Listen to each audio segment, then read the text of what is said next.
हमारे देश में खेलों को विगत 10 साल के अंदर बहुत महत्व दिया गया है। इसके बजट में लगभग 5 गुना हमने बढ़ोतरी की है। ढेर सारे नए स्पोर्ट्स इंफ्रास्ट्रक्चर बनाने का भी काम किया है। Tops target Olympic podium scheme, इसके तहत हम लगभग 3000 खिलाड़ियों को आज से ही 36 की तैयारी के लिए 50,000 रुपया प्रति माह देकर उनकी ट्रेनिंग की व्यवस्था करे हैं। फिट इंडिया मूवमेंट्स में से भी खिलाड़ियों को चयन करने की प्रक्रिया हमने आगे ली है और इसका परिणाम भी आया है। चाहे ओलंपिक हो, पैरालंपिक हो, एशियाड खेल हो, हमें मिलने वाले पदकों की संख्या 3 गुना बढ़ी है। परंतु एक लंबी प्रक्रिया है।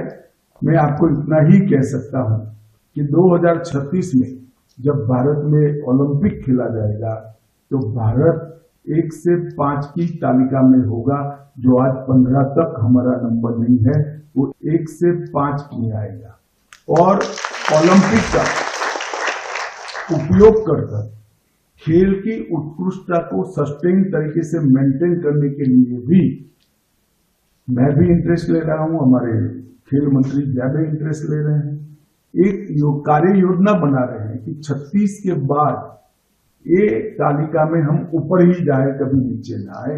इसके लिए खेलों को गांव तक पहुंचाने की व्यवस्था, हर खेल में कितनी आयु वर्ग के बच्चे को सिलेक्ट करना, इसकी ट्रेनिंग कब शुरू कर देना, ये सारा वैज्ञानिक तरीके से हो रहा है। मैं आपको इसलिए बता रहा हूं, ये कोई सिद्धि बताने का फॉर्म नहीं है, सरकार के प्रयास का वर्णन करने का भी फॉर्म नहीं है। अगर आप सब खेलते हो तो आपको मालूम होना चाहिए कि खेल के लिए इस देश में बहुत अच्छा एनवायरमेंट बन रहा है, बहुत अच्छा आपको मंच मिलने वाला है।